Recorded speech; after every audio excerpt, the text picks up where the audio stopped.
When propaganda wars rage in the guise of opposition, independence and free speech. Worse, when they are crafted and manipulated with foreign agendas, their insidious plans cross the line into the absurd and the incredulous. Well, this is happening right now. As American politics reels under the Epstein files, some propagandists were trying to link Indian Prime Minister Narendra Modi to Jeffrey Epstein. This is obviously a lie. But why do it?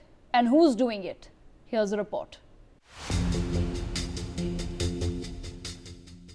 They are the ones actually linked.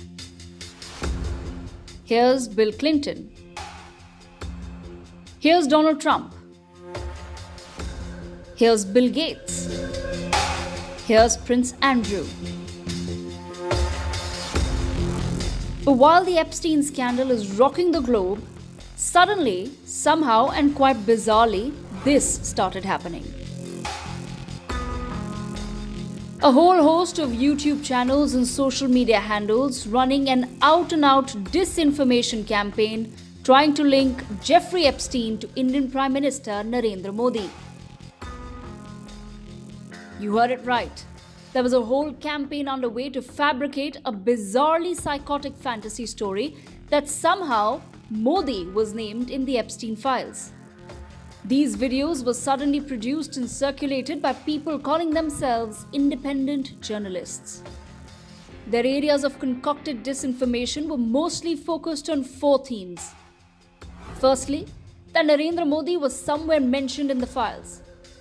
Secondly, Union Minister Hardeep Puri and Indian businessmen were mentioned in the files.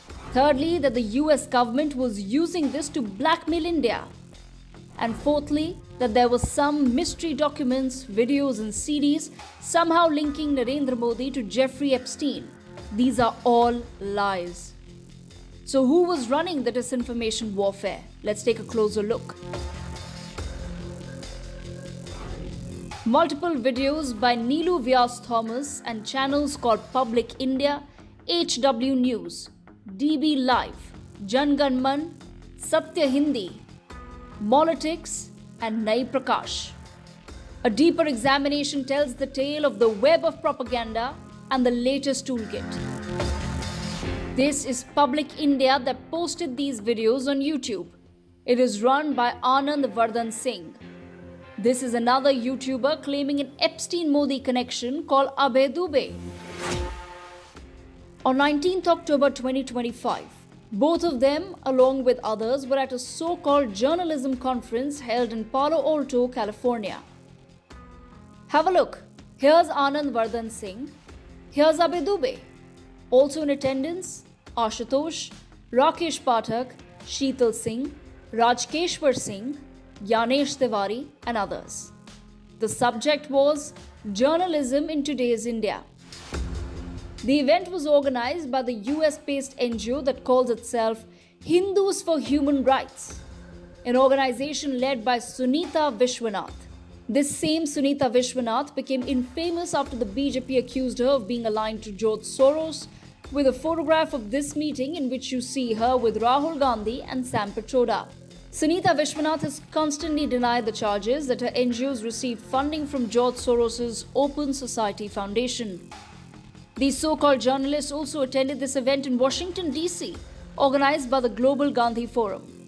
The founding member of the Global Gandhi Forum is none other than Sam Pitroda, chairman of the Indian Overseas Congress. The co-organizer of the event was a YouTube channel called Public India, the same YouTube channel posting on the Modi-Epstein link, and its founder, the same Anand Vardhan Singh. And here again is the same Anand Vardhan Singh sitting as a guest of the Indian Overseas Congress in New Jersey during the same tour. Here is the same Anand Vardhan Singh being hosted by Dr. Muqtadir Khan in Washington. Muqtadir Khan has his social media accounts blocked in India due to his posts on the Muslim Brotherhood. This discussion was organized by Dr. Ahmed Alwani of the New Lines Institute. Alwani also happens to be the Vice President of the International Institute of Islamic Thought. This International Institute of Islamic Thought is a Muslim Brotherhood forum. Alwani's father was a leading figure advocating for Muslim Brotherhood in the US. It also receives funding from the US government. New Lines also regularly hosts individuals belonging to Stratfor, that is well known in the global intelligence community, and as per information released in WikiLeaks, has ties to the CIA and the American deep state. So this is how the campaign was mounted. A group of so-called independent journalists do a US tour.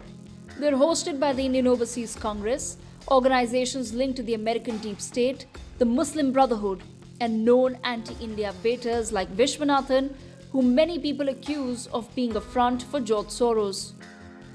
A convenient if contradictory alliance running a campaign to create misinformation and disinformation in India. Then this happens. This is Congress's Prithviraj Chavan talking about the Epstein files expose. This is Shiv Sena UPT's Sanjay Raut talking about an Epstein files expose. Just a coincidence or conspiracy? You decide. It's happened before. This is the infamous Greta Thunberg tweet on the strategy toolkit during India's farmers' protests. So the next time you hear these so-called independent journalists crying "Godi media," take a reality check of this conspiratorial web of disinformation and agendas and ask them, who's your Godi? In the midst of untruth, said Gandhi, truth persists. Bureau Report, NewsX.